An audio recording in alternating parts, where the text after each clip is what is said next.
Hello and welcome back to another episode of Supercoach Insider. My name is Ben, And I'm Swizz. and thank you for joining us. It's the Gawnless podcast, everyone. Not obviously in this podcast because we're going to be talking about Gawn an absolute lot. But before we move on, please do like, follow, subscribe. SC Insider 100. You can find us on Facebook, Twitter, and Twitch. All the audio platforms as well. So Spotify, SoundCloud, Stitcher, you name it. And on the YouTube, search for us. YouTube, search Supercoach Insider. Give us a like, give us a follow, give us some of your lovely, lovely attention. And Swizz, thank you for joining me today, mate. Chris is a little bit busy. One day Standard. later. Oh, but again, my fault yesterday. One day later, I had the baby power chuck, getting a bit of the illness that I was putting down over the weekend. So, very interesting weekend of football. Very interesting week going ahead. Zorko subbed. Parrish one. I broke him this week. You broke Stuart last week. Andy ruined my VC, so probably saved me some money on points on Neil there. I probably would have taken that. So, very, very interesting. And Owen's obviously getting knocked out, so ruining his cash potential. But the big issue is obviously Gawn and what people are going to do with him, and also how to fill your team. So I think, I don't know about other people, but I've personally kind of finished my team. Gawn's kind of mixed that up a little bit, so I'll save that for my team podcast this week. And Swizz, I'm sure you've got your own thoughts. But we're going to kind of just talk through defenders, forwards, mids. If you need one or two or one spot sort of for each line, we'll just give our thoughts as to maybe, hey, these are the people that are doing well lately. These are the people that are a pretty good price. And these ones we think maybe are probably even overpriced.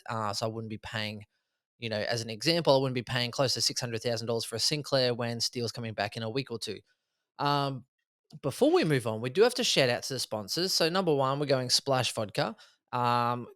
Courtesy to them, I believe they are extending that sponsorship and sending us some more. And Swizz, I did give them his details, so I'm Yes. hopefully Swizz will get in on some of this action as well.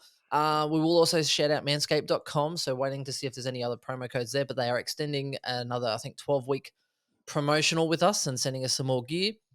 So really look forward to that sponsorship as well. And thank you. So follow those, like those, support those that support us because it does help us keep on going and helps keep paying the lap dances for Chris because otherwise it's a really, really dark time for that man. So let's get amongst it and show him some support.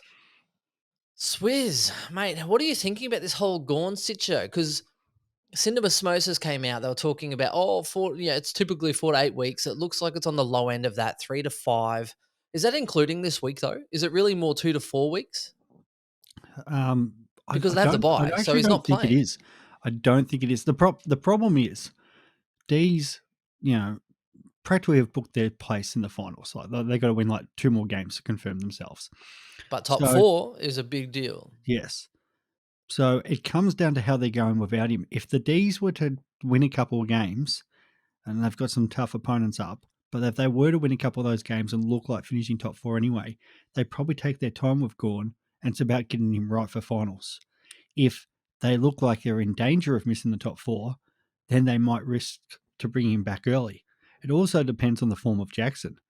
So there's a few unknowns there about how Jackson, has the weight of looking after the rucks himself. They did get Magic Door last year, I think it was, but I don't believe he played in the reserves last week, so he could have an injury as well. So their ruck stocks might even be a bit thin as it is. Like they might have to throw like a Mitch Brown or something in there. A few of the D supporters were hoping he'd get dropped, but they might have to keep him around now and maybe a pinch hit. So yeah, they've got a few problems, Melbourne. And it'll be interesting to kind of see how long that goes for. Speaking of Jackson, $381,000 as a ruck forward position. Is he tempting you in any realm, or is it, yes, he might go you okay for the short term, but as soon as Gawn comes back in, it's probably just going to kill him back to 80 averages? Or It I know isn't some people will be yeah, tempted for sure. it isn't because he's got the bye this week, and that's the big killer for me. It's, you wait a week when you could go out and get Himmelberg or one of those other forwards anyway. Oh, you're Um, dropping names I like. Okay, yeah, so, continue. yeah, it's like we keep talking about that bye, and I know I had a discussion with someone today about Nankervis versus Darcy, and sort of as I pumped up Nank last week, and him and Darcy kind of went the same. What do they both got? Like 10 games left, 9 games. I think that Darcy must have 9 and Nank must have 10. Correct. So Now, can we also mention that this really does flow into if you are playing 18 this week already? Yeah, Now, how that would kind of work is, let's just say hypothetically, Nankervis gets 100, right? And this is the math that we sort of talk about. So if Nate goes 100, then that means that as far as points overall, going for an overall ranking, that means that Darcy would have to go and score 100 points more, like at least 100 points or more, basically, than Nankervis over the next 9 rounds. So if you go out and divide 100 by 9, then basically Darcy needs to average 11.1 points per game on average more for the last 9 rounds than Nankervis for it to break even. Now, if he does better than that, then obviously Darcy was a better pick. If it's less than that, then obviously whoever you have has gathered you more points over that sort of 10-round period. If someone is playing this week and you already have 18, then you have to subsidize the fact of your rookie score.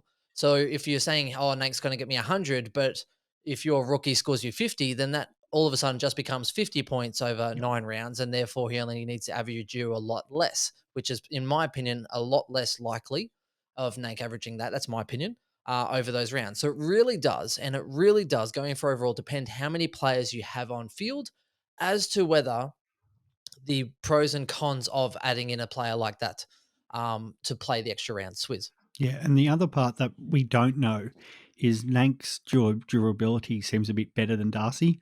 Um, and the fact that Richmond are going to be fighting for the 8 and Nank's their captain, more likely to play out all the games unless he gets injured, where Darcy, there is always that opportunity that they could rest him in one of the Melbourne games or one of their travel games late in the season if Freo have sewn up top 4 or even top 2. We know, he's had his injury problems in the past. So, yeah, these are all factors you've got to take into account. And as you said, it all comes down. If you've got 17, well, it's a different story. Or if you're just a league player, then it's just Darcy. It's as simple as that, because you can just sacrifice this week and think about your sort of finals matchups. But yeah, all these different points come into account. Yeah, and it depends on, like, I think Taberner might be touch and go for this week. So Taberner does hold a huge key for Darcy, because otherwise, if he shares it with Meek, then obviously that really drops his scoring. Um, Interesting. Now, I don't agree with you wholeheartedly on the whole Max Gorn situation, because I still believe top 2 is very much a big play at this current point in time, and the reason is, if Fremantle and Brisbane are top 2, they're interstate trips. You don't want to be third and fourth. You really don't. And it's going to depend how Melbourne definitely play over those next few weeks. But if they play pretty well and it looks like they're in a shake for the top 2, again, you're talking about Max Gawn, who provides so much stability. He can go and play forward or play defense. He probably will come back in and split the load a little bit. So that is concerning. I do agree. Um, and he's their captain. So I think as soon as he's right to go, I think he's putting his hand up. He might have to split that load a little bit over a couple of weeks, get some continuity back into his foot. I'm also not sure which foot it was. If it's his jumping foot, the one he actually like leaps from in ruck contests, that's a bigger concern to me as well. Um, Definitely goes to the question of, there's a lot of questions there for, they were saying what, 3 to 5 weeks. Who knows? If you're playing for overall, you don't hold someone, and all of a sudden it could be 5 weeks. It could be a whole English situation where people felt like, oh my god, English has just been going on week after week after week.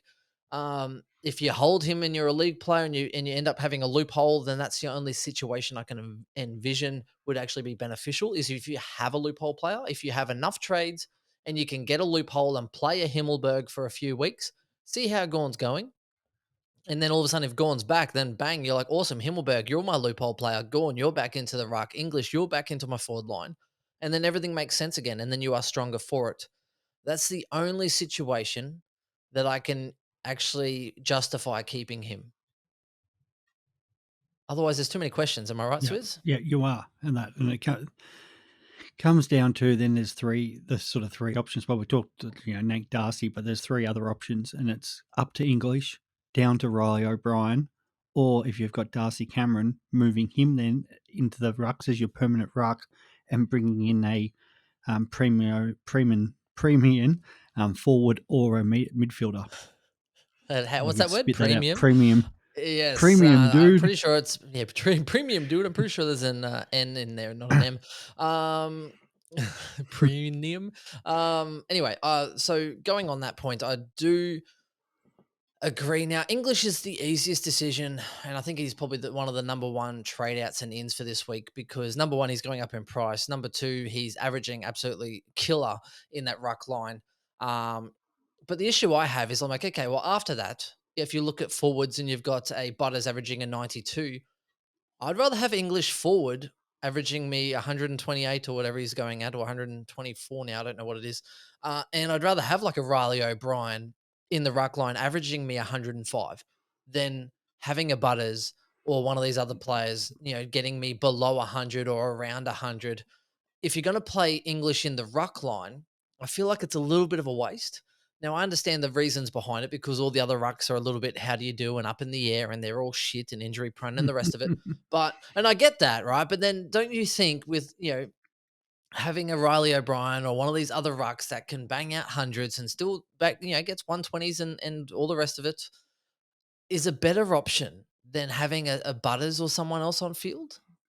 Yes and no. Like Riley O, his scoring hasn't been great this year. It's been boosted by a couple absolute massive scores and that. Well, he got So dropped, which helped yeah, him. and got dropped as well. So the rucks have been so up and down outside of Wits.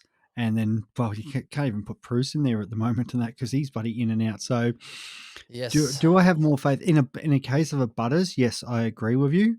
If you're deciding like you might be wanting to bring in, say, a Bont or a Libra or something like that, well, then that's a different story because there's definitely more reliability in a Bont or a Libra over like a Riley O type.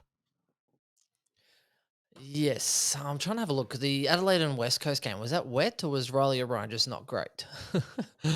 um, I'm not too sure, but we speak about Adelaide having a soft draw. Obviously, Ruck's a little bit different, but Gold Coast he's got this week with Wits, a really good ruckman. North next week, so Cherry Goldie. Melbourne will be just a Jackson. Hawks are kind of flipping up a few little two-bit ones there. Collingwood will be Cameron, probably still within that sort of 5 weeks, 5 weeks, Yep. maybe Grundy at that point. Sydney, Hickey, if he's fit. Carlton, you'd probably assume that Pitney might be back by that point. Eagles, I'd kind of envision Nick Nat coming back for that. And then North and Port to finish. So they do have a really weak run. Riley O'Brien could definitely do really well and score big through that period. Um, he's the way I'd probably be favoring. Like, I'm not a huge Nate Curvis fan. I know he's done better recently. Richmond also have a really good run as well. So I don't know if you've touched on that, but Richmond, they actually have some very winnable games coming up. When you have a look at, so Carlton this week, obviously be a bit of a tough matchup, and Geelong. But then after that, you've got West Coast, Suns, North, and then it gets a little harder again, like Dockers, Brisbane, Port, Hawks, Essendon. So it's not too bad. I don't mind it too much. Um, They've we've dropped Soldo this week and going back yeah, to the that'll one that'll rucks help you. But system. So that'll be kind of interesting now that Tommy Lynch is back too. So yes, like I'm not it convinced sucks, completely on right? Nank, but it's one of those things. Do Is it really one of those it things? is one of those things, mate, because you got Darcy with the buy, so that does throw everything out too. And this whole Darcy Cameron issue, like I was listening to SEN talk about this morning. You've got Collingwood, who's in the race for the 8. You've got Brodie Grundy due back in 5 weeks. Mason Cox's last 2-3 games have been some of his better games in his career. And you've got Darcy Cameron killing it. What happens if an underdone, like, at what point do they bring an underdone Grundy back into their lineup when they're on the verge of finals?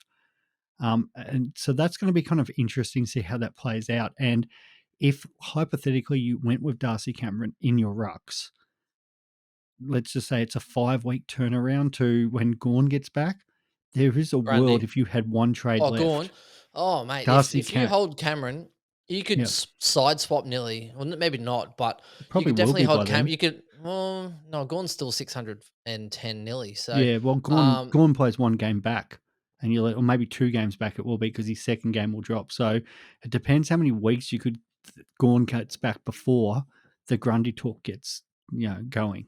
yeah, if I had Cameron, I'd be throwing Cameron into my ruck line, and I'd be just waiting it out. Chris has got Cade on the D again. Once Right, again, every doesn't have friggin' Gawn. week. Doesn't have Gawn, has Cameron, so he can just lovely put Cameron into the ruck line, wait for Grundy to come back in, and then make that decision to go from Cameron to Gawn. So I Mm, think that's probably the easiest way for that. Now, can we also touch on Sean Darcy isn't a lock by any means. He's got an average of 101, owned by 7.1%. So there is a fairly low ownership there. Riley O'Brien averaging 102.9. So again, not great. Bruce is actually averaging 110, but hopefully, can't get in the team. yeah, but I put that down to Bruce being ill and, even another big boy. Do you know what I mean? How easy it is for this flu to make it harder to eat, harder to train. He's big, he's strong, he likes his food. I He think might it's have actually dropped a some case weight and because struggled, I because think, I and went to then that game, mate. I went to the North Melbourne GWS game. well, Flynn has Now, to be out this week. yeah, well, Flynn, naturally didn't look great up against sort of Goldie, but I think they looked kind of all right around the ground the way they were setting up, and it seems like McVeigh does have his favourites that he's backing in. Like we talked about Hamilton, he was out straight away for Weir. Weir got absolutely kissed on the Dickies role because Perryman went off injured, and he was the one that actually took his role, which was amazing for owners. But it kind of sees like McVeigh likes Flynn for whatever reason. Maybe he thinks he's got better movement around the ground, or he's just a younger player and wants to get games into him. So I don't know if they actually. Well, I'm sure Bruce gets in soon, and it could be even this week. But I Bruce will don't. play this week. Yeah, but I'm not that confident how many games he strings together. Like if it's even one, it doesn't even have to be a bad game. Like I have a feeling McVeigh just seems to have a soft spot with Flynn and wants to put games into him. Now we hope, and it should happen that Bruce plays as number one. But the problem is the Giants aren't in contention either. So it depends on how they want to play out the rest of the season. Yeah, the issue is he missed what round 10, 11, 12 was the bye, and 13. So he's missed what a few rounds. Yeah, I put it down to sickness. I know he did play one VFL game. Um, yeah, I'm even tempted to go Gawn down to him because the difference is it's about 150,000. Which isn't bad because that can actually help you get a loophole player. So that way, if Bruce does go, miss a game or two or share it with Flynn or whatever, number one, Bruce is still going to be making cash if he's averaging around that mark that he has been. Um, I'd still rather Bruce on field than another forward. Let's face it. His price point is a lot better than some of these other players. He's averaging 110. So at this current point in time, he's actually fourth highest ruck line, except third when you take out Gawn, who's injured. And if you're having English in that sort of forward line, then really he's actually second best as far as fit available players for total average. So the other concern I have, and this is probably going to define the season, however, many people will be trading Gawn out because he is, I think he's 55% owned, a few fake accounts in there probably keep him or whatever. But whatever you decide to do with him is really going to make or break your season because if you go, you bring in Riley O'Brien, he starts banging out some high scores, which we know he can, or Darcy, who has a high ceiling and can bang out high scores as well. Or if you go a different route and you just play English in that ruck line instead of into the forward line, or you bring Bruce in I think this is really going to shape leagues particularly. So I'm very interested to see what people decide to do. I can make an argument each way. I've looked at my team with Riley O'Brien in it. I've looked at my team with Bruce back in it. What can I do? I've actually looked at trying to keep Gawn, get Himmelberg in, and then maybe even trade Himmelberg to Bontempelli in 2 weeks. Like have a full team with a loophole player of Butters to be able to go forward, to be able to go, etc. Butters is my loophole that covers my forward, my ruck, my midfield line for any 1 to 2 week injuries, and then I'll have Gawn coming back in as my ruck. Like I'm trying to look at every single way that I could possibly hold steady, still get points, and then absolutely dominate the back end of the year. It's tricky, Swizz. Oh, it absolutely is. No And wonder you're like, getting 100 questions. yeah, well, I am, and thank you for the questions. Got no issues with people sending them in. Is what is interesting is the three highest premiums traded out. So now Gorn obviously is number one, and that's going to keep going up.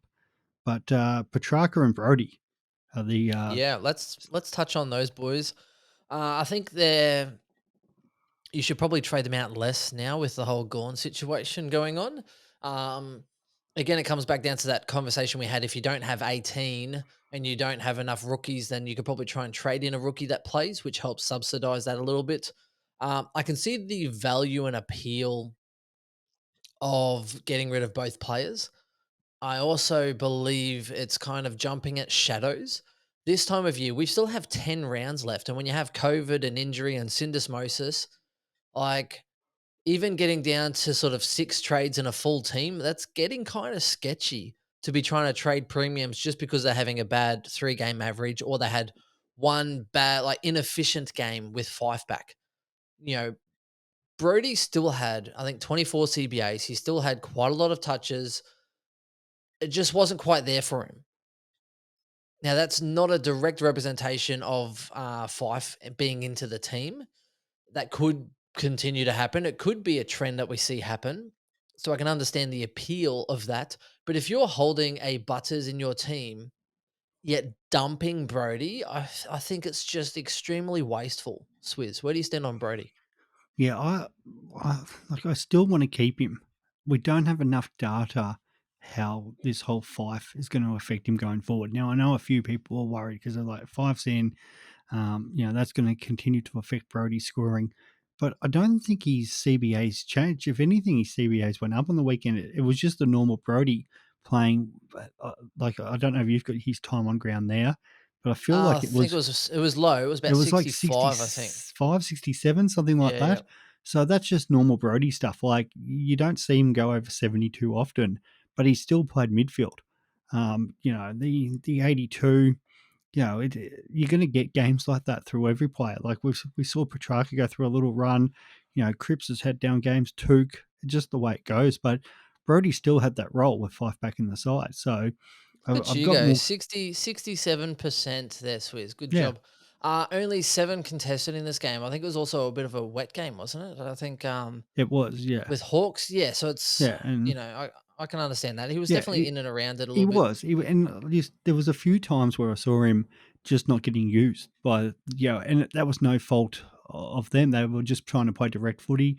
Akers for a while there was on absolute fire, so they were trying to get the ball in the hands of him. Unfortunately, he got injured. So there's another guy who can score well for Fremantle, who's out of that midfield, which just shores up some more points for those guys. How good a Fremantle though? Tucker is now in. Like, and I rate Tucker a lot. He obviously got injured, and he was then became on like a bit of the shit heap, really. Um, what a good replacement! Like, Yeah, imagine having the depth of that's these what you good need for players that can't flags. even get in. Yeah, Yeah. exactly. Well, Tucker as your loophole, and Tucker can play wing. So next minute, not loophole, as in your Mm. emergency and your sub player. But you lose one wing, and you go, oh, wonderful, Tucker, get out in the wing. Yeah, Like, exactly, and he'll just be hungry. And there's always yeah. players this time of the year, like, look at the year we won the premiership. Buddy Oh, it's not Townsend all came. about you Yeah, then, I know, Richmond here, but you Swizz. know Come what, on. Townsend's come in and just played that purple patch. Mitch Morton did it for the Swans. You used to have that, was it Keating for you guys? It was, Yep. yeah, like, just come around finals time or just before finals, get in the team, play 3, 4 good weeks. So there's always players like that. So, Tucker or one of these Freo players could take their opportunity, have a big month, and all of a sudden finds them way themselves in a team come finals time. Yep. So I'm more not as much on the Brody trading. Petrarca, probably even less about trading him just because he's bottomed out in price. Like, He's he's not getting any lower. he's only about 5,000 more than Butters. Yeah. And I keep bringing it up, but like obviously Heaney's obviously a lot lower. He's about 450 now, or back to basement price. But it is very interesting, as far as a price point, because I had a look and it's going to cost you about 140,000 to go from him to like a Mills. Yeah, yeah. It's The one not guy I worth didn't it. want you to mention, and that because that was my Mills, trade. What was it, about 8 weeks ago, 7 weeks ago, I was in Tassie? Petrarca or Mills.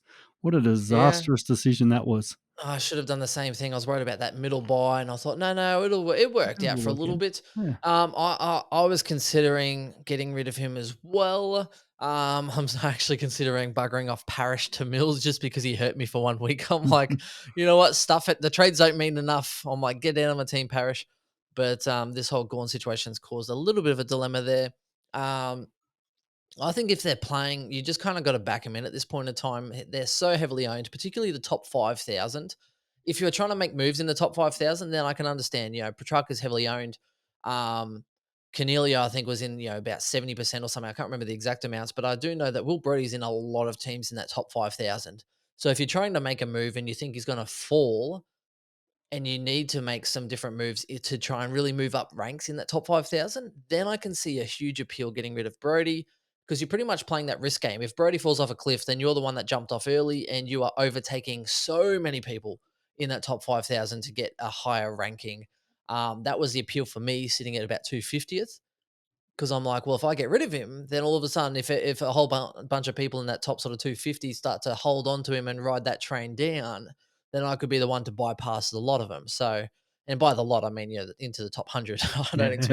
I don't expect to sort of win the whole thing, mate. I'm not that lucky, but yeah. So it's definitely an interesting situation. I can see the value in trading either.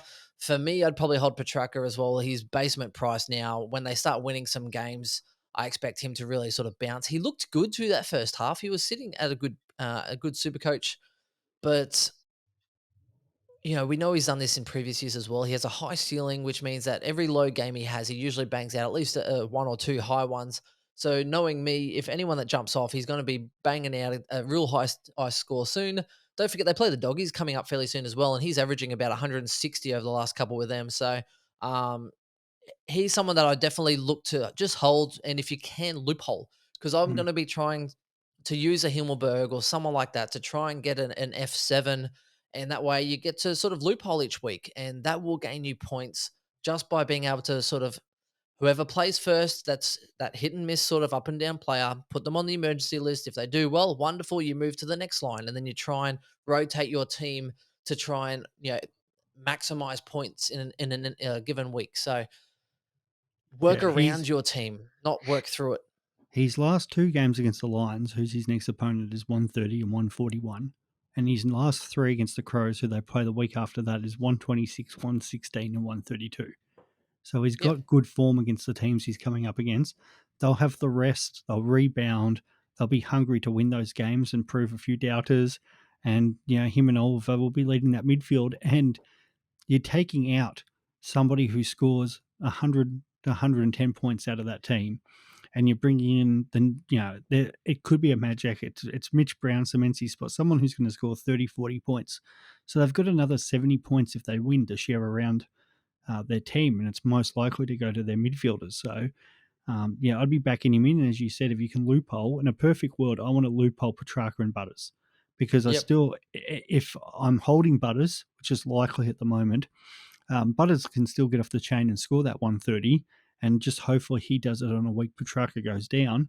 And, I'm happy to balance those between my M8 and M9. In a perfect world, I think that's the ideal scenario. And this is a year where I think, again, the amount of cash that we've had and all these mid prices going forward, we could definitely look for value. We could finish our team. If you're already finished, I'd be looking to see if you can loophole.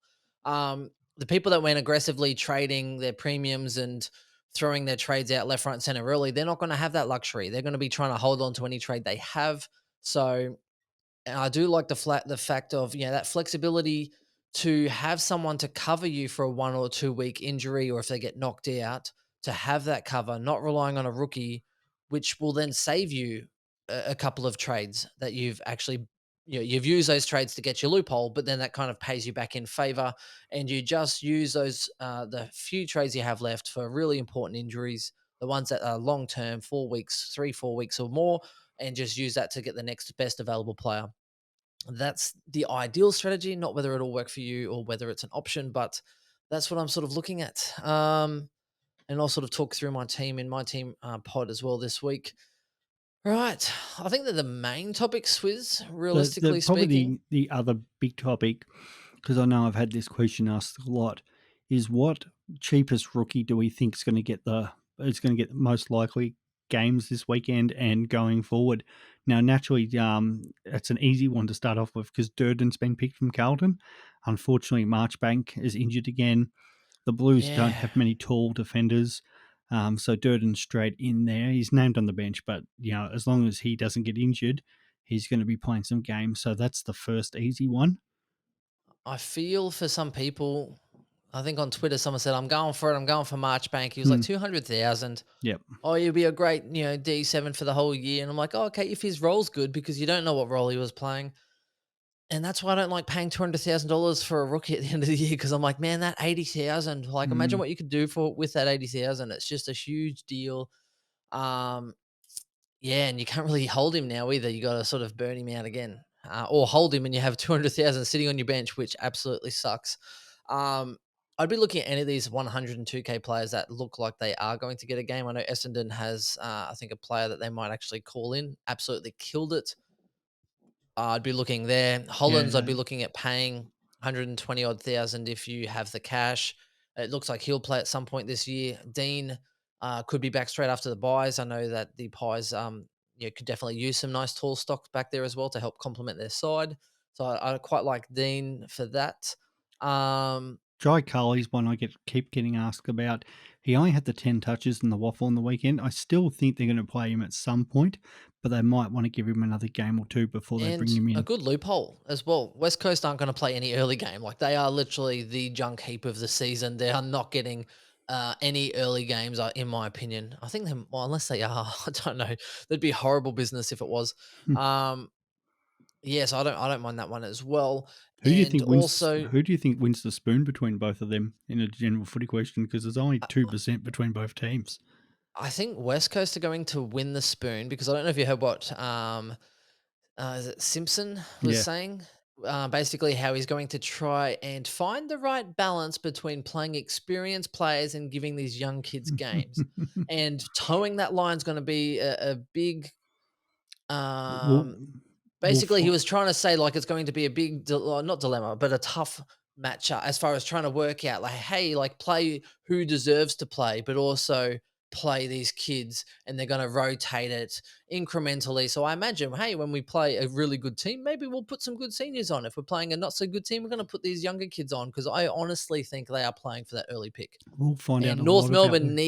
North Melbourne need the wins more than West Coast do Well, they do, but because we'll they find out a sucked lot last about year. West Coast next week when they play the Bombers at home. Well, even the Bombers, I think, could probably they'll probably rest Parrish. The Bombers are like, well, maybe we can make a play for the That's going to be bottom such two. an interesting game. How both sort of coaches go around that. Like They should both go play at the players will want to win, but yeah, that'll be really fascinating watching. yeah, the coaches take it out of their hands. They should go play that at GMHBA. What do you call it? Oh, I stuff that up every week. Somebody was correcting me last week. Play in Geelong. Yeah, I know. Canidia Play in Park, Geelong. go old Play yeah, school. Cardinia. Shell Cardinia Stadium. Park. Play in Geelong, and both teams will kick the ball out on the full every second of the day, saying, "Oh, it's the field." Like it'll be the team that doesn't want to win the game. Yeah, I think that'll be an interesting matchup as well. So the other one, let's talk about Himmelberg because I didn't even see him last week. It's he Yeah, played well, I well and did. he played in that defensive line. I don't know you did. I'm a little bit sometimes a little bit slow to the market, mate. But it's very interesting because when we have a look at statistics, right? So he played defense last week, played defense the week just gone. Against Brisbane, he had 21 disposals, so nothing to sneeze at. But 20 of those 21 were kicks. Right, 7 marks, right, had a couple free kicks, I think, and scored 126 Supercoach. Like, ridiculous. Played, I think, a lot of time on field, high efficiency, good mark. And then when we look at the round just gone, North Melbourne, he had 25 kicks, 12 handballs, had something stupid, like, I think it was like 796 meters gained or something stupid, and absolutely went off the rail. 187 Supercoach. He is the number one cash cow this week. It is stupid. When you have a look at the cash cows for the week, he is number one, projected to score, go up $63,000 if he scores, I think it's an 80. You just can't make it up. If he scores an 81, he's going up 63.8 thousand, which means that he's pretty much going to be going from 435,000 over 500,000 in 1 week. That score will still be in his cycle, and then he's going to go up even more. He's going to make you $100,000 in 2 weeks. And now I don't know if you remember, Swizz. I was talking maybe a week, or actually maybe it was on my team podcast. I was saying to finish my side, I probably need about $100,000 if I wanted to, keep Gawn and keep Butters and try and get a Bontempelli. Well, this man could be that $100,000, where in 2 weeks' time I'm flipping him if I need to, or if he keeps killing it, you kind of say, hey, mate, keep riding the wave because this is the kind of man that can absolutely bless your team. He's 1% of teams. He won't be after this week, Yeah, he but won't he's be. in 1% of Yeah, teams. I was praising like on our group chat the 300 people that brought in Himmelberg last week. Like Oh, that's just a massive effort. And there was some people on some active forums I'm on who had him in, and they were just like, "Oh, playing North new role." 20 touches at halftime. He had no opponent, and that he absolute field day. They let him do whatever he wants. Like him and Whitfield were just kicking the ball back and forward to each other. And it got even worse in the second half because the Giants were just smashing them till halftime. After halftime, both teams pretty well put the cue in the rack. And North were trying, they just weren't good enough. And Himmelberg was just sitting back, like, just intercept marks, even ran down, kicked a goal. Like you're not going to have that performance this week. But no, in saying but that, against Brisbane the week before, a 126 with 20 in really good saying that, kicks. the Dogs do struggle with their key tools. So there's every chance that he can take more intercept marks against them. Was it? I'm trying to think. There was one of the games where the Dogs played, and one of the defenders went, Was it nuts back Stewart down there. down in Stewart playing on the wing that day? No, Was that that Stewart got game? injured. That one. He was Don't 40 at remind me. body halfway through the first quarter, and that like he Himmelberg will take intercept marks against the Dogs. There's no doubt about that. So is it Right. a good move? Like, yeah, it's still, as you said, it's probably, well, we're talking 60K odd if he gets an 80. Like, I'd be backing him for 100 this week. So that's going to be close to 80 again. And then that makes his break even less. And he's probably, instead of going the 30, it's projected, it becomes about a 40K the week after.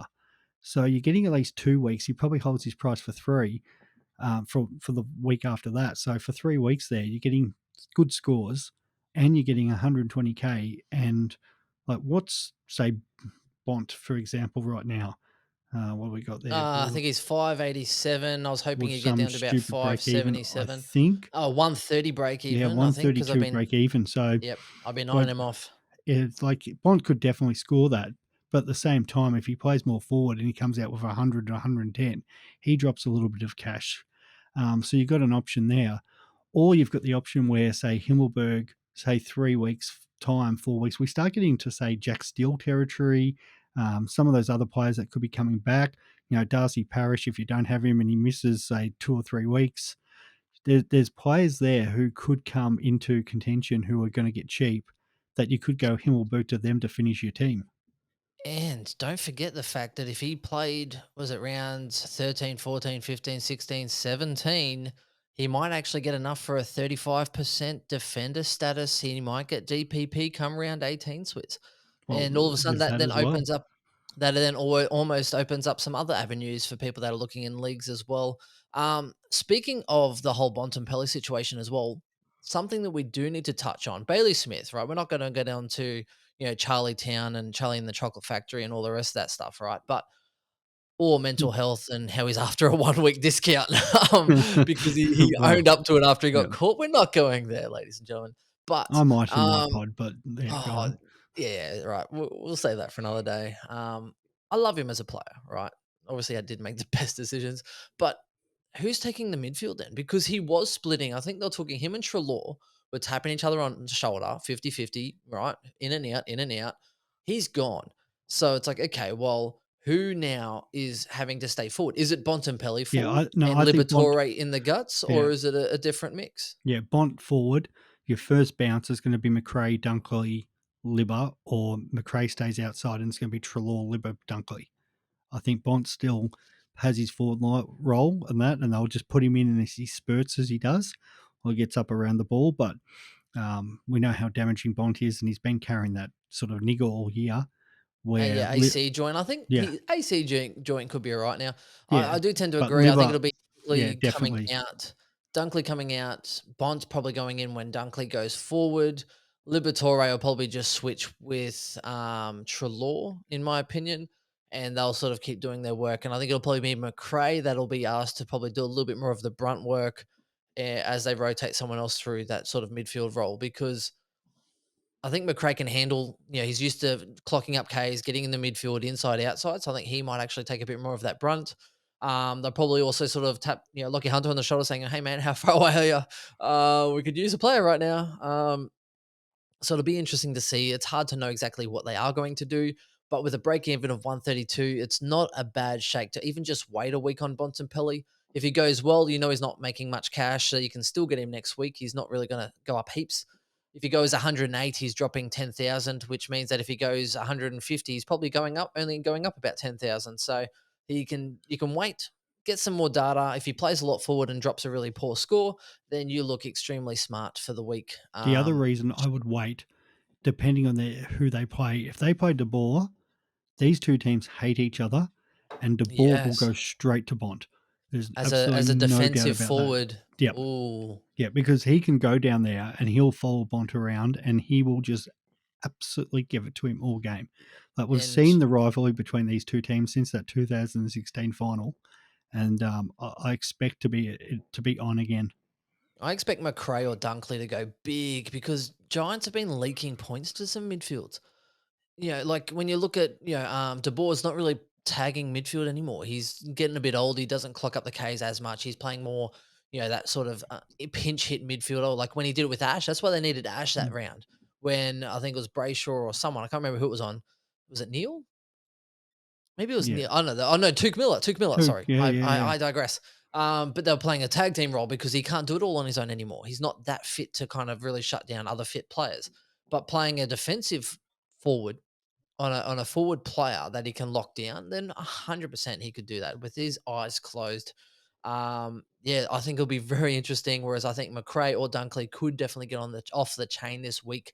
Not sure which one, which is always the lovely roulette gamble we like to play. But I think McRae will be fitter than Dunkley, so McRae will probably get the lion's share of that midfield. And I expect McRae to bounce back with a nice sort of 140 odd this week. Swizz. Yeah, no, it's good. I'm just shaking my head here because I'm $600 short from going Gawn and Perez to Himmelberg and Buddy Jeremy Cameron. Mate, it's Freaking hell! always the way. I'm It's actually thinking about getting rid of. always I'm so thinking. close. I'm thinking about getting rid of Cooper Stevens just so I can get Himmelberg. I'm not even kidding. I'm like, I you know was what? Get trying out to of my keep team. Roses. I'm like, I can keep Roses, can I? Yes. Burn them all, mate. Freaking Burn hell. them all. This is Yeah, like no, mate, Batman. I agree Gotta with burn that them with all. the doggies and that. Yeah, it's But very, very relevant. yeah. Okay, quickly driving by the defensive line. So Zorko's out. So if you have him, unlucky, which is part of the reason why I didn't really promote heavily to get Zorko, even though everyone messaged me as a Lions fan and I love Zorko. I had one of the group chats telling me, "Can you tell that flog Zorko to get some ball and blah blah blah?" I said, "Hey, how dare you say that about my coffee date?" Um, Talking so about it's seeing players and that. Sorry to digress, mate. Yeah, I walked past oh, I walked past Stephen Silvani today and his lovely wife Jo. And so yeah, it was a bit of just walking around Doncaster and there was Sauce, the great man. Still looks good. you're right. Pressure point, pressure point. Wrong, I Silvani. touched No. it. I touched it. Oh wow, Yeah, no, you're going defence, mate. that's what Bailey Smith said. I didn't have it all. I just touched it. Now the couple that I am looking at now, Sinclair we've spoken about. He's nearly 600,000, still coming back in. I know he's got an awesome 3 round average, and we expected him to have an increase with Steele out of the team. He's still doing really well in defense, so I don't mind him, but I'm not paying that much money for someone I could have got for 520. I did say that meanwhile, and I bought in Sicily for 630, so I'm a complete hypocrite. I get that, listen to me or not listen to me. But I quite like Dawson with their easy run coming up as well, and we already spoke about Adelaide and their soft draw to come. So I really like Dawson for that fact. I like the price point of Doherty. Um, they definitely need him. He stands up. He is a little bit hit and miss, so I quite like I'd probably take Dawson over him. I've got Doherty, but if I had a choice at this point, I'd probably take probably take Dawson. Outside of that, I don't see a whole amount of value outside of if you don't have one of those other top players that are obvious. I'd definitely go there. Um, Swizz, what do you think of for defensive line as a couple of shakes? Yeah, I agree with Sinclair. If you didn't jump on, you need to jump on, unless you've got crazy amount of money left. If you've got money to spend, well, go and spend it, no problems. But yeah, like we always like a bit of value in that. Yeah, Dawson versus Houston, just the draw. I like Dawson. Yep. Bailey Dell's a bit Houston's of interesting. Hey, someone has to yes. give him attention. So they have to. You'd think at some point they do because he just runs around, does what. Even against us the other night, he just ran around and did whatever he wanted, and and it was amazing how he scored 98 in the end because I thought at one point he's just going to go absolute ham, like he was getting no attention at all. Um, yeah, I know everyone's got Withered and was cracking it. Again, Yep. the Cats with Blitzarves. I'll get that right one Yep. day. He just continues to plug along, scoring at will and that. So if you wanted a left field option, but at the same time, it's always role dependent on him. I know that's the problem, but he just continues to score, which is just it's Well, unreal how Stanley's he does. only been back for like a week, Yeah, mate. Come on. yeah, I know, but he's Come on. still, he still tends to score. And they do have an easy draw, so maybe he could rack it up a little bit. I understand. And Um, everybody's favorite one, which always gets asked in questions, is Jordan Ridley. Like the amount of times that people ask me about this guy, and yeah, he's good for 100. That's what I'll say about him. If you want a guy that's probably good for when's he good? He only got 100 just the week gone. that's He's what I'm saying. He's averaging good for 100. 95.3 average. He's the Yeah, 20th averaging. No, he's a left field option. yeah. I No, would but that's take what I'm saying. Aaron. Ridley's good I for would 100. I don't take want him for that. outside There's better outside of options. the outside of the top 8, Yeah, including actually top 10, crisp, but Dale, yeah, okay, like I'd take Dale as well. Outside of those, if I'm looking for any shake, I'd be going Aaron Hall. Now, I know it's completely risk like, but no one has him. yeah. Nobody. No one has him. He's in 2% 2% of actually. teams. 2% of teams. He scored a 94. Didn't look, that great just going on, etc. But first game back, he dropped quite a lot of cash. He was looking to, I think he was about $75,000 more just 2 weeks ago. Like, well, yeah, as in 2 games Yeah, ago. I For had him. 496,000 for someone that no one has, if you're playing an opponent, Aaron Hall is definitely someone you could go to really dominate the back end of the year. The ball will be back there consistently. Zeebel's out, so McDonald I think has now coincided with him playing a little bit more accountable. Hall's taking the kickouts as well, so I think there's definitely some really good value there.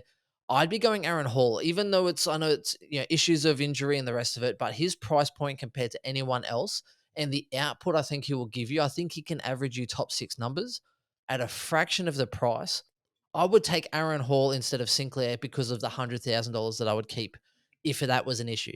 I wouldn't because Hall's not playing this week. If Hall was playing this week, I'm Well, 100% okay, behind you. that's Yeah, that's very valid, that's the only Swizz. reason I was looking at guys who are playing this week. But yeah, I was watching that If you game. need someone next week. Aaron Hall was back to his very best, where he gets that ball, he kicks it, he grubber kicks it to someone. They've got to pick it up and handball it straight back to Hall, or he calls for it in the most weirdest spots. Like North Melbourne had the ball 60 out from goal, Hall standing 40 out from their defensive goal, and he's clapping his hands. Player turns and kicks it to him just to get the ball. Like they look for Hall every time. It's unreal. Dude, I just saw how low Zorko is Oh 430,000. no, it's genuinely disgusting. People must be so upset because Oh he got up to $540,000 yeah, I know. round 9. People brought him in and he goes an 84, a 37, He's been 103, and they absolutely go, "Oh, awful. maybe there's hope again," and then he gets injured for 430,000. Oh, that sucks, It, dude. it's but it's actually interesting that you see a few like Brayshaw's gone 3 really good tons. Sard's been on really good form the last three Yeah, weeks. yeah. That so yeah, there are a Hey, few I'll cheaper tell you options something that you can tell you something you can do. If you have Dane Zorko, right, and there's someone that you can actually trade to and actually bank about $2,000, it's Lockie Whitfield.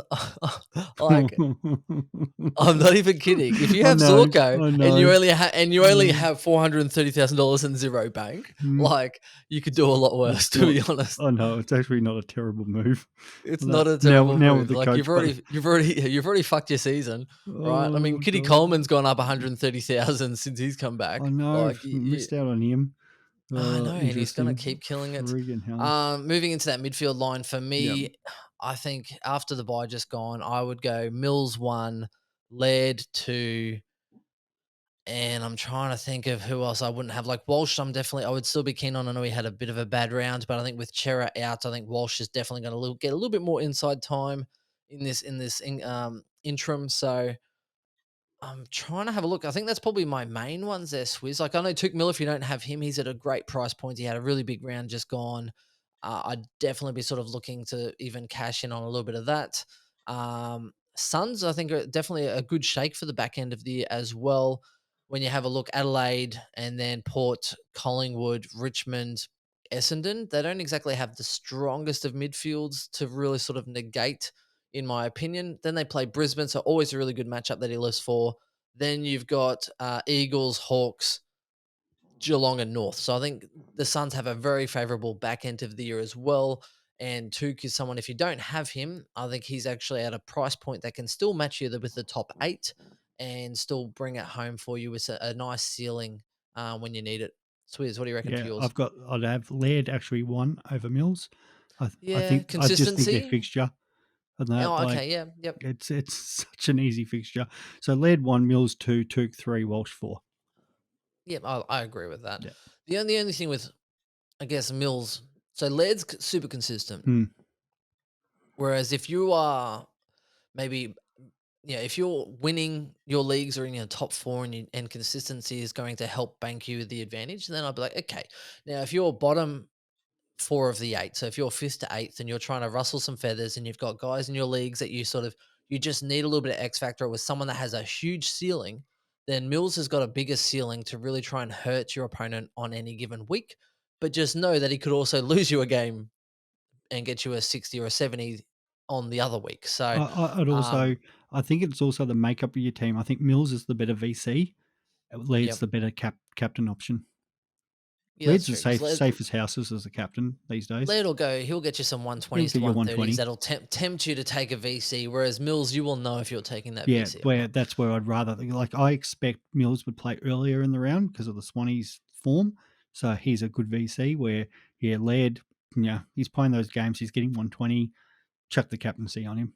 I wouldn't waste the Look at VC. that. What logic, Swizz, mate. Oh, fuck, I love having you around sometimes. You are Watch that a completely wise backfire man. this week. Watch, like, the complete opposite happen. But no, the logic makes sense, mate. No, we need to avoid whoever Chris is bringing in this week because it was you a couple of weeks ago, first buy, me Oh. second buy. I hope Parrish plays. Am I stupid? I haven't heard anything about it except that he has a corky, and I'm seriously hoping he plays. Butters has obviously got a bit of a fractured cheekbone or a hairline fracture, so I guarantee he won't be playing inside midfield this week. So he'll probably shit out a real bad score with a break even of like 88. So it's yeah, it's been real. I don't know. It's a little bit interesting there. Now, Ruckline, we've already touched on. Forwards, if you only need, and this is probably the easiest way to kind of round it out.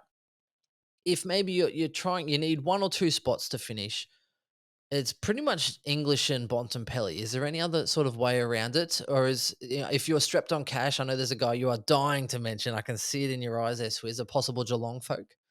Yes, absolutely. If possible, it's not even a possible Geelong bloke. I've had him in my sights for the last few weeks. Jeremy Cameron. I just can't ignore him. Break even of 38. It's a shame he scored so well against the Dogs because I didn't really want him going up 50k last game. But they play the next three games are West Coast, Richmond, who he just absolutely monsters us every time he plays us, and then North Melbourne. Like, what is Jez going to do against, like, the last time Jez played the Kangas was down at Tassie. They didn't play that well that day, Geelong, and Jez kicked 7 goals, 5. North are worse now, like, and they're playing at Geelong. The D's will be interesting. Like, they'll be rushing May back for that game because to handle Hawkins and Cameron down in that match, and then coming that last round too. Like, they've got West Coast again. They like Cameron on the run home? Like, they've got the Dogs again. He just monstered the Dogs. I, I I can't find a world where I don't bring him in this week. Now watch it. I'll bring him in and he'll frigging score a 60. It's absolutely guaranteed. But with that fixture, I just can't ignore it. Yeah, 490,000 is definitely a little bit of a shake. Um, Look, I don't mind it. I think I'm just going to kind of stick with the Bontempelli and the English. I think Bont has a low score of like in the 80s, 88 maybe. So I think it's you still kind of know what you're going to get, even if he is limbering on one shoulder or whatever. I'm hoping the AC joint has healed up nicely. Um, so it is definitely going to be an interesting situation there. Um, I've actually even toyed with this was before the whole Gawn scenario where I was actually going to go. Um, Hobbs up to English, and then I was going to go Butters to Bontempelli. Two trades. Team finished. Um, which would have been ideal. But now there's a whole nother sort of layer to it where I'm like, well, maybe I can keep Butters, even with this hairline fracture, and he probably plays forward and scores you a 50 because it's coming. Yeah, like with Butters, you know it's coming, right? Um, he's the perfect loophole player. It's not someone you want to bank on each and every week.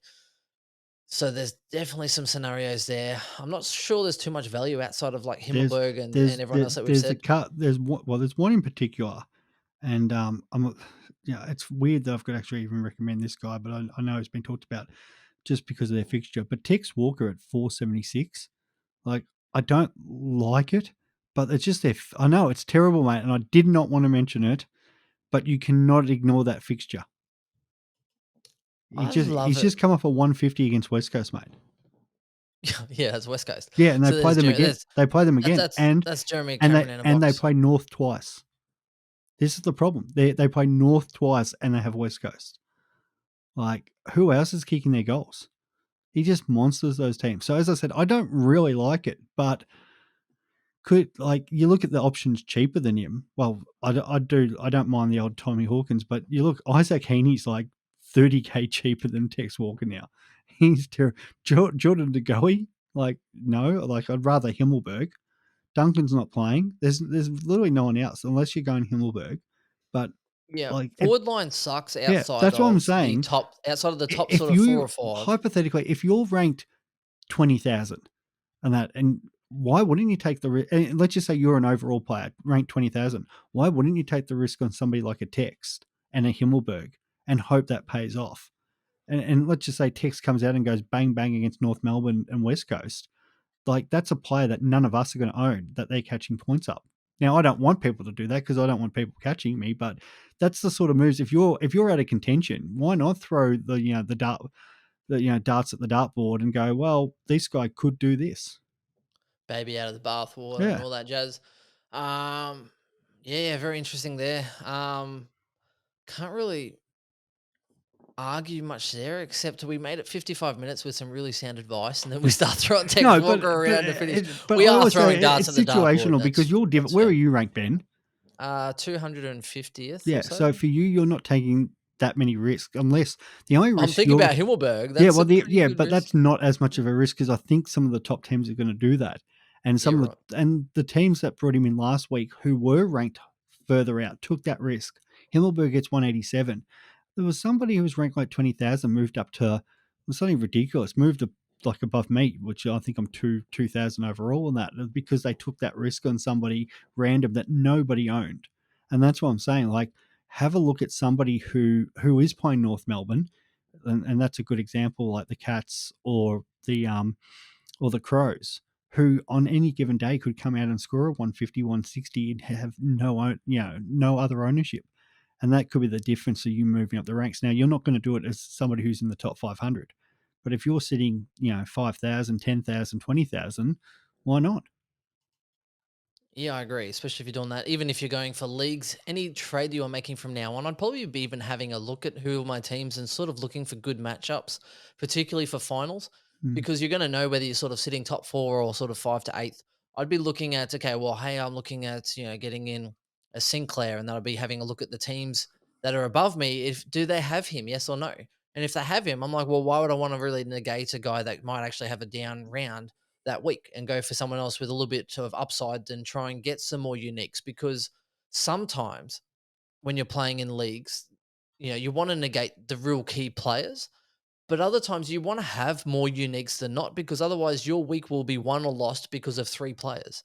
And that's it. So I would be trying to look for some real distinctive, unique players in my leagues if I'm going for leagues wins only. Um, and go about it that way. Go a Dawson instead of a Sinclair. Go an Aaron Hall instead of somebody else. Maybe look for some other risks. Go a Tex Walker if you have a look in round 19 to 20 or 21 when you really need those wins to try and make a final and try and beat the people in the top 4. Look for some speculatives and who's playing that round. No one's going to have him, and then literally there's nothing better than you coming from the bottom 4 of the 8, knocking off a couple of guys that haven't lost many rounds all year and literally sticking it to them. It's one of the best feelings you can ever get. Yeah, Especially if you see them and chat to them, it's amazing. and you're going to be having players in your league that play for overall, so they're making those decisions where you can just make head-to-head matchup decisions.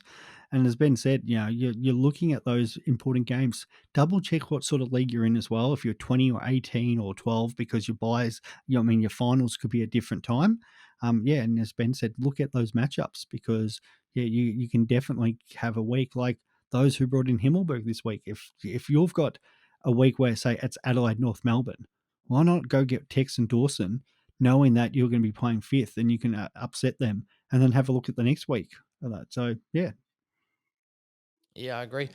Any final touches there, Swizz? Who are you thinking for C and VC and stuff this week? Let's have a look. Yeah, that's like Clippers should go pretty well against us tomorrow.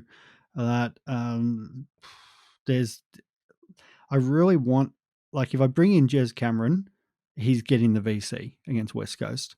If I end up going that way, and I think it's going to be either Laird or Took as one of my captains. More Laird just because I think he's safer, but I don't mind Took as well. I think that's the game. I just hate the Sunday game as my captain, but yeah, that's where I'm leaning.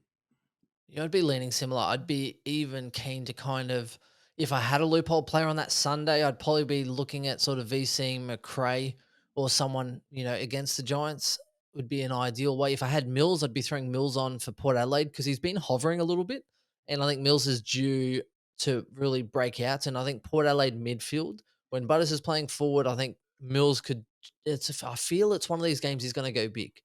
And the reason I feel that is because I wanted to bring him in this week. I looked at it, I couldn't afford it just, and I just have this sinking feeling that Mills is going to break out and hit another big score, and it's going to just serve me right. I don't know if And that's going to be this week, mate. I'll counter really, argument that, because watching the Port Richmond game, um, Port playing sort of Finlayson in their ruck, if they continue with that setup, they're more playing Finlayson as that fourth midfielder. So they were winning all the clearances around the ground. But what Port were doing were hack kicking it out, and they have no forwards to kick it to. So the Richmond midfielders were practically playing 3 versus 4. So that's something for Mills to, as good as Mills is, but he could be playing, 3 versus 4, and the Swans will do what we did, set the one loose up for the hack kick coming out. So Port Adelaide have been dominating the clearances, doing that. Not necessarily the ruck taps, but so I wouldn't be surprised if they set up like that again. also a shout, Teagle might actually play for Port this week. So, Yeah. um, And that then that has been changes spoken that about. whole thing I just said. If it was the case, Yeah, if they no, go you've reminded Teakle, me. then it's 3-on-3, and then Mills. If they go Finlayson again, they're playing that setup where they've got the extra person around the clearance. Yeah, definitely reminded me there. Um, yeah, I don't know. Oh, There's like please you, play you could. Teakle this week. Yeah, I know, right? That'd be great. Yeah, I don't mind like Cripps against Richmond. I could see that, but I think if you have a loophole on that day, I think McRae might be a bit safer. Same as when you look at Saints and Essendon. It's like, well, if Parrish plays, I wouldn't be doing him first backup anyway. Like, you could go a Sinclair type against the Bombers. Like, Geelong, there's no one it's not. who plays for Geelong that we own. No one. Well, There's no that's why I said if I premiums. bring in Jeremy Cameron, that's the only one Yeah. that did. Like, he could monster West Coast, but yeah, Otherwise, if you don't have a loophole for a Sunday player, then pretty much you're looking at a Cripps or a Walsh if you have him. Otherwise, you're kind of trying to pick up a Mills if you have him. I still think that's a pretty good option If you because got based on what's going on. Doherty's not the worst case as a VC because he racked it up Yeah. against us last time as Last time well. when he kicked that goal, yeah, Yeah, fair enough. he Round got like one. 140 or something first game against us. Yeah, he went really well. Um, Otherwise, yeah, like just pick any premium in those opening games realistically, and just hope it sticks. Otherwise, for me, it's McRae into probably Took or Laird, and based on the home team, I'd probably be saying Took for that one. I'll go against you. I'll go lead just to be different. Well, it's hard. I know it Like is. It's a flip of a coin. It's it just is, and I'd be hoping that McRae one. went And as really I said, well. yeah, I would much prefer having that done before then. I I know, right? hate the It's last hard. game as a captaincy. Well, Cripps did pretty well. He probably does lift on a big stage on a Thursday night. You know, I hold hate put it everyone full on his stop, back. mate. Chera out as well. Yeah, Maybe he I has to play a bit more I mid. hate the last game captaincy full stop just because also from the flip side, if my opponent has it, like there was so many games on the weekend where my opponents had Oliver captain, and at halftime I was Oliver on like 90. I'm just Yeah, like, killing I'm it. losing all these head-to-head games. And luckily, I only scored 50 in the second half. But it's nothing worse than watching you play a double score, opposition double Or score, better if you're on the winning if you're side. on the losing Um, side of it. that also gives me my little late shakes and chips here because if you are playing someone in a league and you know they watch your team religiously, I always pick decoy players for my VC and C. I watch them follow me because they're too scared of having something go wrong. So like, oh, I'll just negate the captain and back my players in because they get a bit worried. And then literally I'll change it to who I want just Before the before the game. Yeah, game. Yeah, that's particularly good. VC because there's nothing worse. They try and mirror you. They're like, oh, I'll be tricky here. I'll just follow what they do so that way I can't get screwed over. Especially in finals. In finals, I am notorious for I will mix around the magnets like crazy just to sort of fuck with people's heads and then pick the VC I want literally just before bounce, knowing that they can't actually kind of follow me. So Yeah, you need to especially get with that, shady with your mate, that mates. is a good call because especially if the projections, which don't mean that much, but if they are projected to beat you, they try to play it more safe. And yeah, so if you can sort of muck around and play funny buggers, I've even seen a couple of people. They have a couple of their better players as the loophole option on the The bench, and that just emergency, to yeah. to bring their projection down, not to look so it looks like they're losing.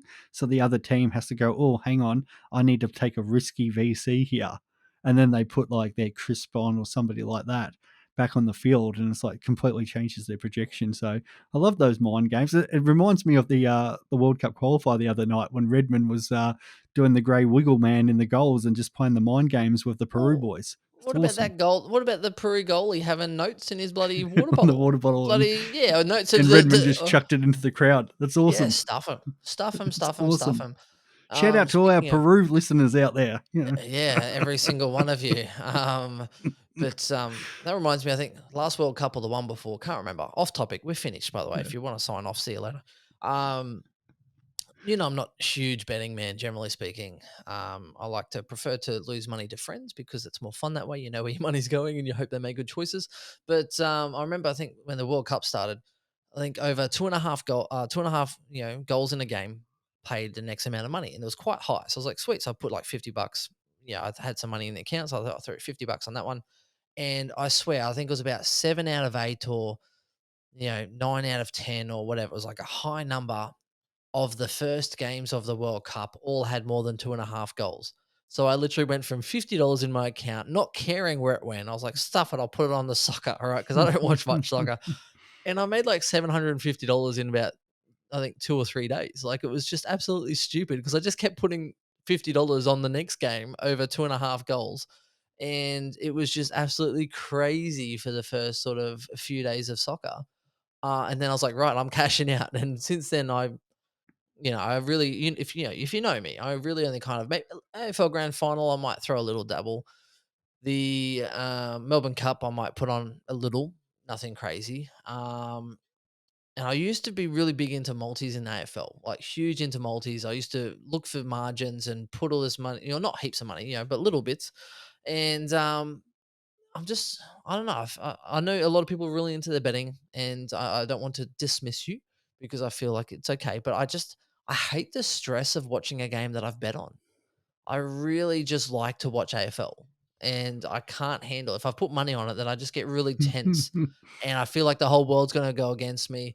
Nothing summed up more than round one this year because obviously I won that bet with a friend of mine when that was again a bet with a friend, and we bet that Tuke Miller and Matt Rowell would score. I had that they would score less than 300 Supercoach points. So I had 299 Supercoach points or less. He had 300 Supercoach points or more, and it looked like I was going to lose, right? But to make matters worse, I actually put money on the Gold Coast to win by I think it was either 7.5 points or 13.5 points or whatever it was, and I put like quite a bit of money on it to kind of cover it in case I lost that bet. And at one point, it looked like I was going to lose the whole thing. Like, I'm not even kidding you. Yeah. Because Gold Coast were doing horrible until like that last quarter where they started to actually kick some goals. Tuke and Rao were just absolutely dominating, which I wish Tuke did that. I mean, Rao did that for the whole season. And I hated watching every second of that game. And it reminded me, lucky it worked out. I won my bet. So, I won, I think it was about $100. right? So I put a bit of money on it, and I was like, "This is why I don't bet." As soon as it happened, right, and I won the bottle of scotch from a mate of mine, but it was a big reminder that on how much I hate watching AFL if there's money on the line. See, So like, I agree because I don't bet with them, but Grimo and I are big into our draft stars. So I only more play the 50-cent games. So you might play the sort of bigger numbers than that. But yeah, I always have sort of some sort of draft star game just so I can follow play, especially like the other day, North Melbourne GWS. Like, I want some excitement, but it's like 50 cents, big deal. If I win, it's 300 yeah, bucks.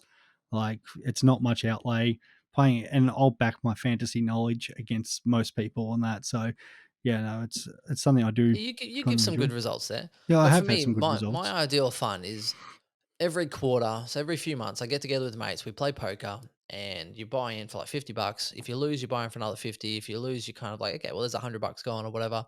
But at least it's to a mate. Like I won't go to the casino and drop money. I go if I go ever go to the casino, I buy a beer, I stand there and I watch people drop cash.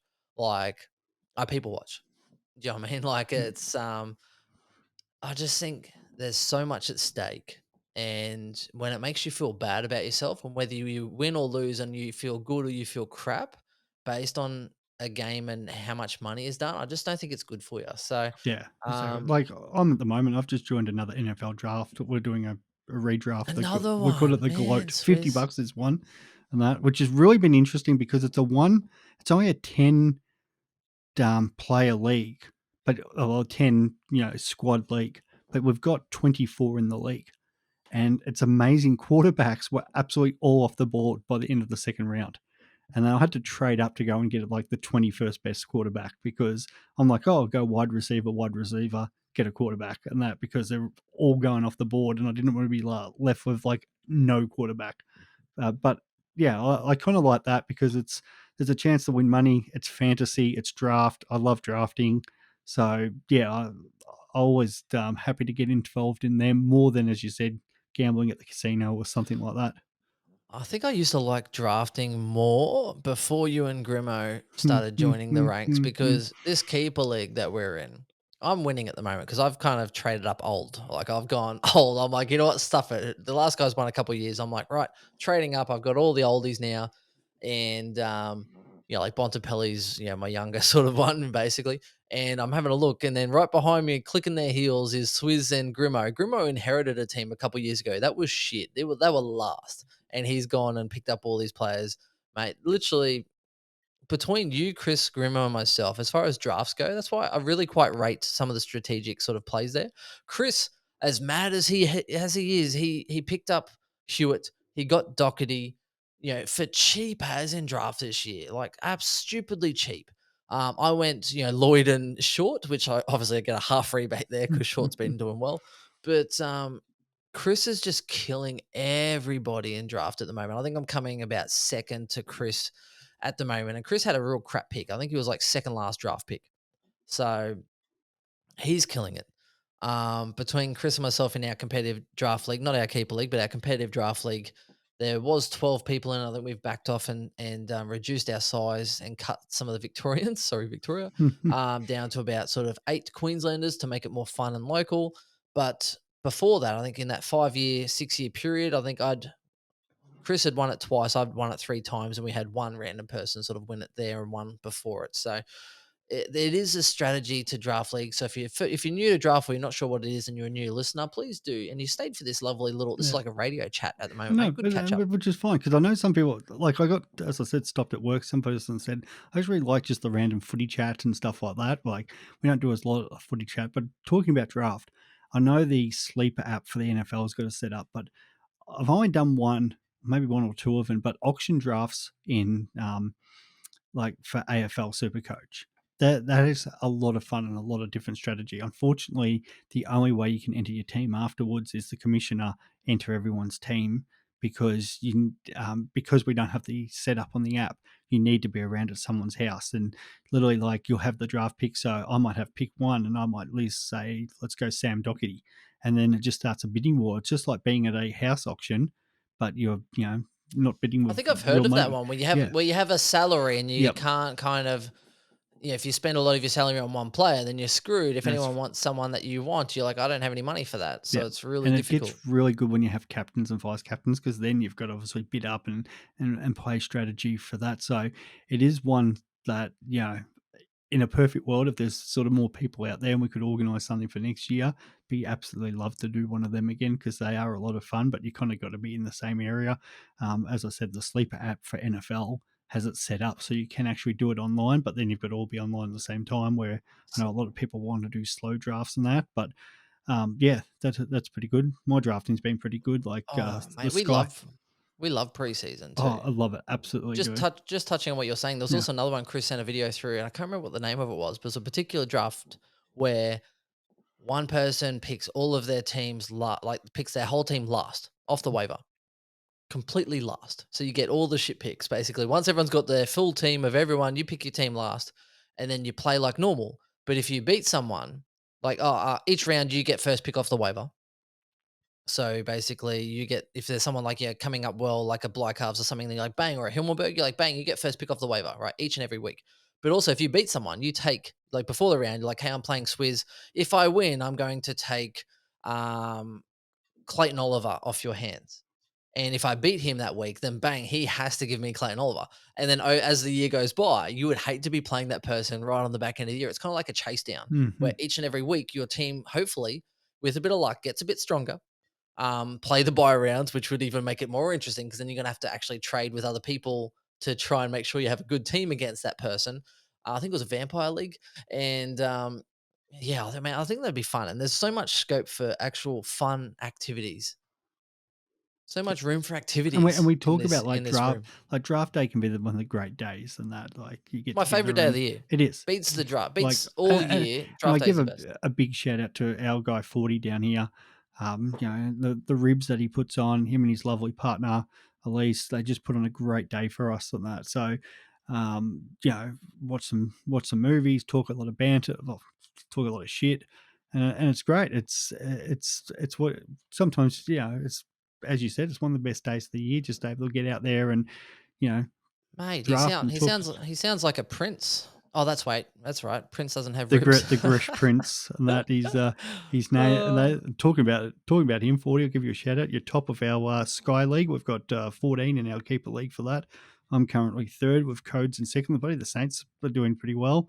I know we've got our Supercoach Insider keeper league that you're talking about, and I think I'm first, I'm you're actually on top second. of that with Grimo second. You're No, Yeah, I'm bullshit. first. You're Grimo's Oh, because second. You're buy third, rounds? and Buy I rounds. think Chris is Bullshit. six. So No, no, no. It yes, cannot be. Must be the buy absolutely. rounds. You must have played some absolute nuffies. Let's just. But one of the more interesting ones, just talking about leagues going Oh, back to yeah, I lost to Matt last week because obviously he yeah. had more players in that round that I had no one in. I'm just Yeah, going okay. to I'm one win and I know we're behind. digressing, and thank you for those who are still listening here. But there's the Parkfield Cricket Club, which is the club I'm president of. So we've got a 4 division league. At the top at the moment, it's Wayno. I'm third on the same amount of points. So you've got the top three, same amount of points. You've got my wife in 10th, 1 game behind on 24 points. And we have relegation, obviously, 4 divisions. 16th place is only 2 games behind first. Like, I haven't seen a league so close with that. And our A League league has dropped to fourth overall, unfortunately. I don't know who to shit the bed this week in the buys and that, but I'm seventh in that. I think you're second, Ben. Yes, you are second. Supercoach Mama is 13th. Chris is 11th. So yeah, there's some pretty good players in that one. The Phantom is actually number Phantom's one, killing it. Yeah, yeah, that's absolutely what I was thinking. killing it. So yeah, no, it's interesting with some of the leagues and that. Feel free to let us know Mate, how you're going in your leagues. you've got no chance in our keeper league. The trade that I did earlier is literally just going to smack you boys around What I'm 100%. hoping, mate, is you play Grimo in finals and he knocks you out, so I don't have to even Nah, not bother going to playing you. happen. Mate, Grimo's Not going to going to smash you. happen. No, no, because when you have a look, right? So I've obviously in my defensive line, Blycarves, Rich, Hall, Zorko, obviously who's injured, Howe, Pendlebury, McGovern, right? Who's killing, well, obviously when he gets back on the puck. Neil, Tuke Miller, Fife, Boak, Adams, Dangerfield. I've got Managola sitting on the sideline. I've got Gawn in the ruck. Man, that's going to hurt me. Okay, let's move on. Let's move on. Bontempelli, Jeremy Cameron, Tex Walker, Hawkins, Duncan. On the bench, I've also got Isaac Rankin because it's a keeper. Rioli, Daniel Rioli, Lobb, Dixon, Callahan, Taron Thomas. Like, seriously, talk about aging I and Geelong's soft run. You boys about to get an absolute I flogging. actually I lose this week. I don't actually think. I think I've got 2 players this week in my Jeremy team. Cameron VC. There you go. Who am I playing this Completely week? set my team up for the first 2 play rounds. I was like, oh, bugger round 14. Who cares about that? Well, I'm still happy with Hey, with I'm playing mine. you this week, Swizz. There you Oh yeah, go. oh Suck. mate, you are Yep. gonna absolutely There you go. thrash You me. are projected for 439 Supercoach points in a team of 22. And I've got I've got no players Jeremy this Cameron week. VC just for you now. Jeremy Cameron VC just for you. Oh, that's great. All right, mate. We probably should wrap up this chat and that. Thank you for all We for should. listening. It's about 15 to 20 minutes of just lovely off-topic banter and chat. Yeah, So, love it, mate. look, that's an exclusive. And look, if you do like what you do, please do It's like, better comment. If you than stayed for this whole Mate, it's time, better than someone's exclusive out there, not naming other podcasts and that, but friggin' hell. Did you see his exclusive on Jason Horn-Francis moving back to South Australia, even though everyone's been talking about it for the last 3 months? is that Boops or is Yeah, that someone? friggin' Oh, boobs. no, I haven't listened to what he Yeah, not said. relevant. Not relevant. I shouldn't even Not, mention him. I haven't listened to what he said since he's won the Team of the Week award, Yeah, which is I one more award than I've ever know. won. But One look, day, go figure. mate. But very, very interesting. Now, Swizz, what's your handle? Swizz26. Awesome. So get on Twitter and hit up at Swizz26, especially when Jeremy Cameron tears West Coast a new one, and just say, "Oh, Swizz, tough week in your Yeah. Super Coach keeper league this week, mate. Give him hell." That's it from us. Please do like, subscribe, hit us up. Let us know if you want us to stop at an hour or if you enjoyed this last 20 minutes of crap. And we'll talk to you soon, hey? Done. See you, boys. Alrighty, boy.